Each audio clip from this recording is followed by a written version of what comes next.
Israel Hamas संघर्ष थमवाने के लिए कई देश प्रयास कर रहे हैं। क्या उन्हें सफलता मिल सकती है?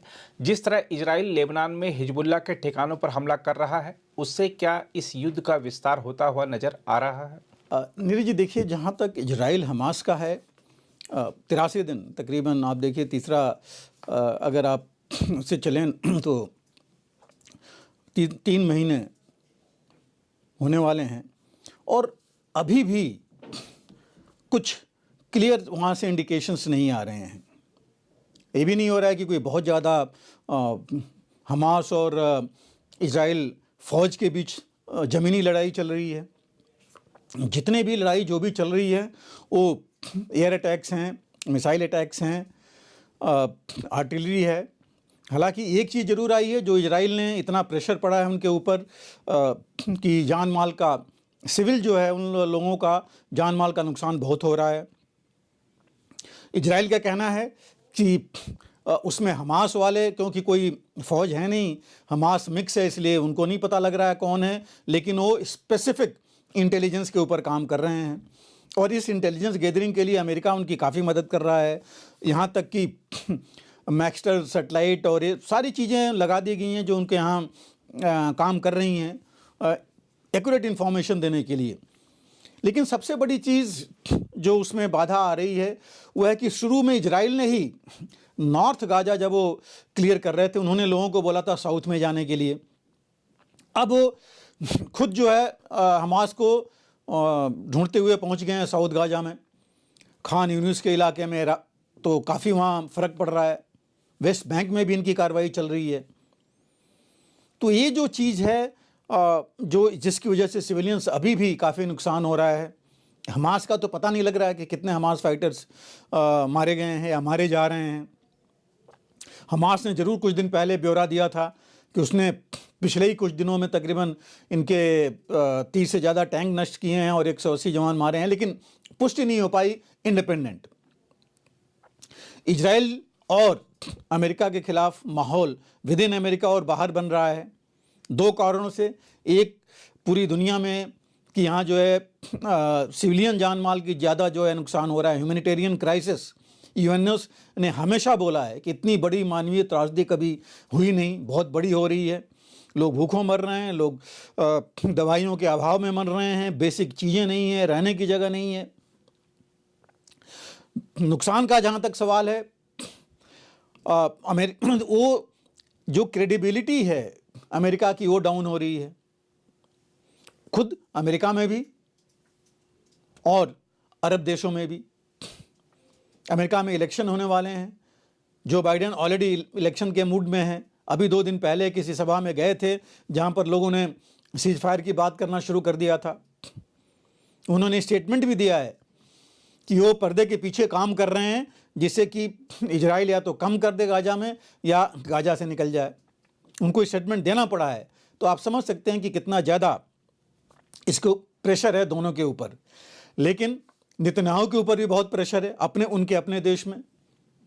जो उनके फार राइट वाले जो उनकी कोalition पार्टनर्स हैं वो तो बड़े साफ हैं कि ख़त्मा करना है और गाजा पर उनका कब्जा रहना चाहिए।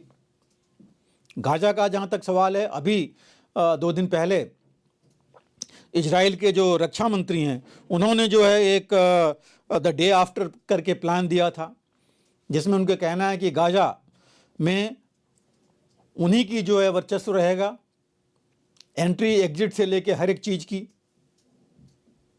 गाजा में लोग कहाँ सेटल होंगे, कहाँ रहेंगे, वो देखेंगे। नो मैंस जोन वो बना रहे हैं ऑलरेडी, जिससे कि वहाँ से कोई इधर नहीं आ पाए और कुछ मॉनिटरिंग वहाँ पर की जा सके।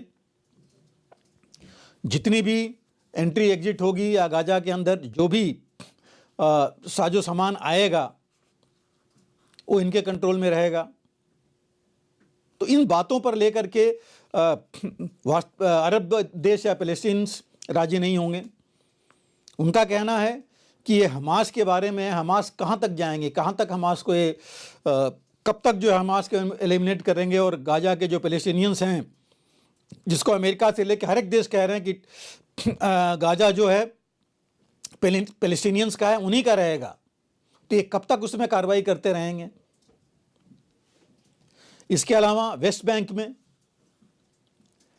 यहाँ पर ये चाहते हैं अमेरिका और यूरोपियन यूनियन कि यहाँ पर एक ऐसी गवर्नमेंट हो जो अभी एक तरह से पैलेस्टीनियन ऑर्गेनाइजेशन की या पैलेस्टीनियन एसोसिएशन की वहाँ पर वेस्ट बैंक में है, उस तरह की हो। हालांकि वेस्ट बैंक में भी एंटी इजरायली प्रोटेस्ट हो रहे हैं, वहाँ भी इनका एक्शन चल रहा है। तो कहाँ पर ये हमास के कैसे डिफरेंशिएट करेंगे कि कौन हमास है कौन नहीं है। दूसरी बात, पैलेस्टीन लोगों का कहना है कि गाज़ा और वेस्ट बैंक अलग नहीं हो सकते, वो एक ही टेरिटरी है, एक ही रहेगी। तो ये सब कुछ चीज़ें हैं जिनको लेकर के बातचीत नहीं बन रही है। और जहाँ तक इजराइल का सवाल है, इजराइल ने बोला है कि उनका तो एक उद्देश्य है हमास का खात्मा।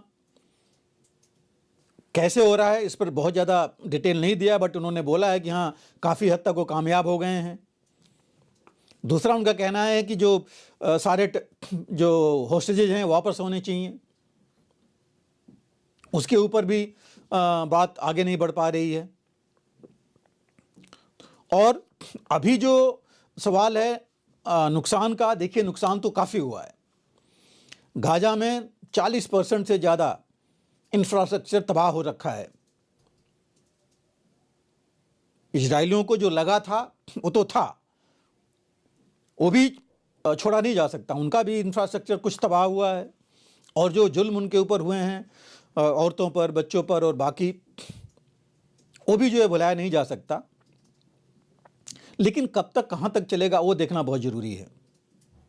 अभी अमेरिका जो है, अमेरिका खुद और यूरोपियन यूनियन और कुछ अरब देशों को मिला करके एक कमेटी बना रहा है जो ये प्रयास करें कि कैसे जो है इसमें पैलेस्टीनियन रूल इस्टेब्लिश हो गाज़ा में और वेस्ट बैंक में।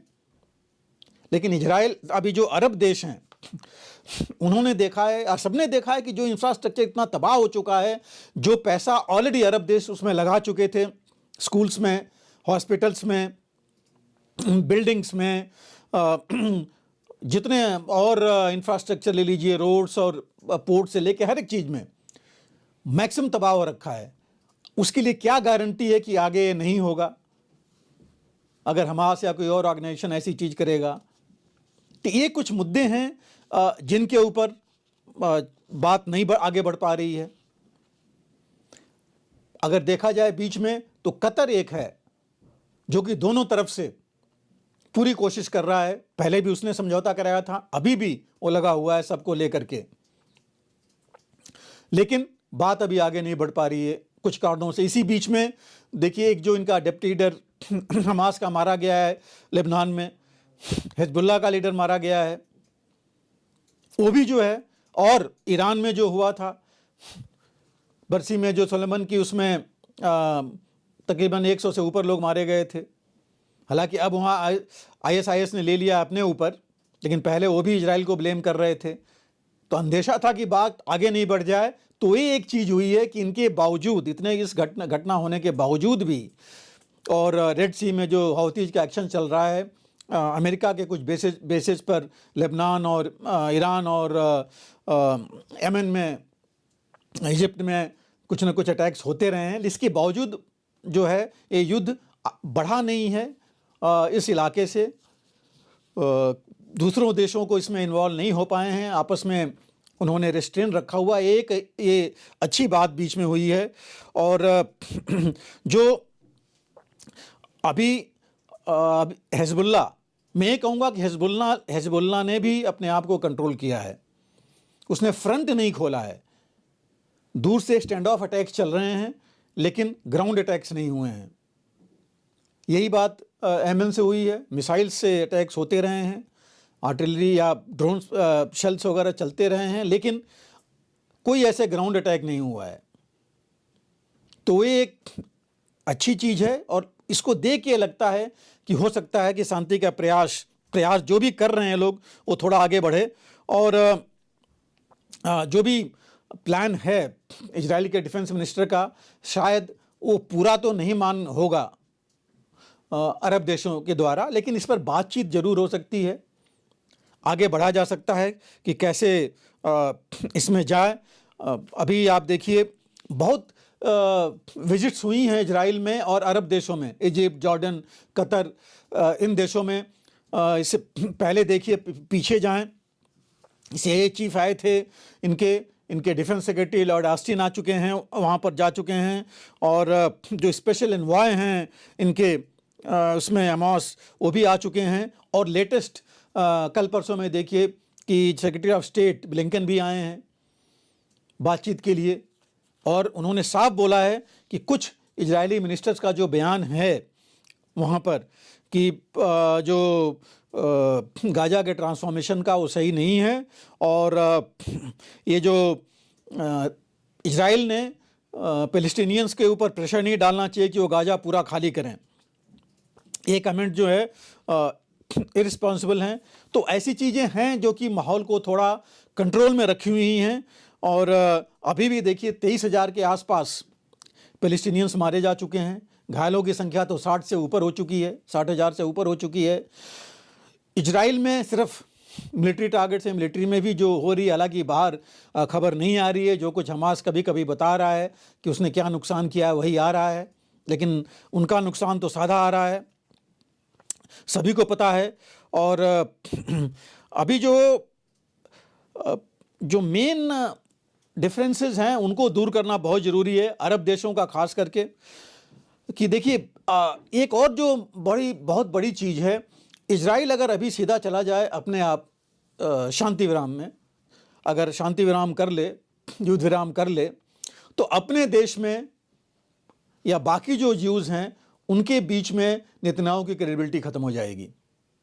क्यों कह चुके हैं कि वो इंश्योर करेंगे कि अगली बार ऐसी कार्रवाई ना हो, ना कोई ऐसा ऑर्गेनाइजेशन आए। तो वो भी नहीं कह सकते कि वो अपने आप इसमें जा रहे हैं। अगर वो कर देंगे युद्ध विराम, तो उधर हमास कहेगा कि हमने इतना ज़्यादा अपोजिशन डाला है इनके ऊपर, इनको हमने आगे नहीं बढ़ने दिया, जो ये चाहते थे वो नहीं करने दिया, तो हमास की क्रेडिबिलिटी उधर बढ़नी है। जो टेररिस्ट ऑर्गेनाइजेशन है उसमें बढ़ेगी, अरब देशों में बढ़ेगी, और ये आगे के लिए और मुश्किल क्रिएट करेंगे। हिजबुल्लाह और हौतीज भी उधर से यही कहेंगे कि उनके प्रेशर में ये चीज़ें हुई हैं। तो ये कुछ चीज़ें ऐसी हैं जो कि युद्ध विराम पर एक क्वेश्चन मार्क या प्रश्न चिन्ह लगा रही हैं। दूसरा जो है, पॉलिटिकल और एडमिनिस्ट्रेटिव रिस्पॉन्सिबिलिटी गाजा की कौन लेगा? क्या कोई यूएन डेजिग्नेटेड या अमेरिका, अरब, यूरोपियन यूनियंस कमेटी मिलकर करेगी? जो इजराइल नहीं चाहता, वो तो चाहेगा कि हम उनकी खुद की हो, वो सेंट्रल कंट्रोल चाहेंगे। तो ये जो 2-3 चीज़ें हैं ले करके मुश्किल डाल रही हैं। और पैलेस्टीनियंस का जहाँ तक सवाल है, वो तो चाहते हैं, वो अपने जगह पर अपने घर में रहना चाहते हैं, और इंटीग्रेटेड गाजा पट्टी और जो वेस्ट बैंक है उसको मिला के रहना चाहते हैं। तो ये जो है कुछ चीज़ें हैं जो कि प्रॉब्लम्स ज़्यादा ला रही हैं। इजराइल के अटैक्स सीरिया में काफ़ी हुए हैं अभी, खास करके कार्गो ट्रक्स पर, जिससे उनको, और इंफ्रास्ट्रक्चर पर, ये कह के कि उसमें जो है ईरान से आर्म्स एम्युनिशन आ रहा है सप्लाई करने के लिए, और जो वो है वो लिमिटेड अभी उसने पिन पॉइंटेड अटैक्स कर दिए हैं गाजा में भी, जिससे कि ज़्यादा सिविलियन नुकसान नहीं हो। लेकिन उधर जो हमास हैं वो भी पैलेस्टीनियंस को बाहर नहीं जाने दे रहे हैं। तो ये भी कुछ चीज़ें हैं जो उस पर आ रही हैं। लेकिन अब जो फोकस है, इजराइल ने, मिलिट्री ने जो बोला है, उनके स्पोक्स पर्सन ने अभी 2 दिन पहले, कि उनका फोकस अभी सेंट्रल और साउथ गाजा में है। नॉर्थ गाजा वो कह रहे हैं कि उन्होंने क्लियर कर दिया है, और जो खान यूनिस का एरिया है और बला का एरिया है, जो सिटी है खास करके, वहाँ पर वो ध्यान दे रहे हैं। तो अभी इजराइल रुकने के मूड में नहीं है, और पैलेस्टीन उधर से अभी बातचीत करने के बहुत ज़्यादा मूड में इंडिकेशन उसने नहीं दिया है। तो ये तभी पॉसिबल होगा जबकि ये तीनों, अमेरिका, यूरोपियन यूनियन और पूरे अरब कंट्रीज़ मिल करके ईरान को साथ में ले करके, और जब ईरान आएगा तो इनको चीन को भी या रसा को भी साथ में लेना पड़ेगा, तो ये सभी मिल करके जब काम करेंगे तभी जा करके इसके ऊपर कोई बातचीत हो सकती है और कोई रास्ता इसमें निकले। अगर आप भी लेना चाहते हैं देश दुनिया की तमाम जानकारी तो आज ही सब्सक्राइब करें हमारे चैनल को। साथ ही नीचे दिए बेल आइकन को जरूर दबाएं ताकि हर अपडेट आप तक पहुंच सके।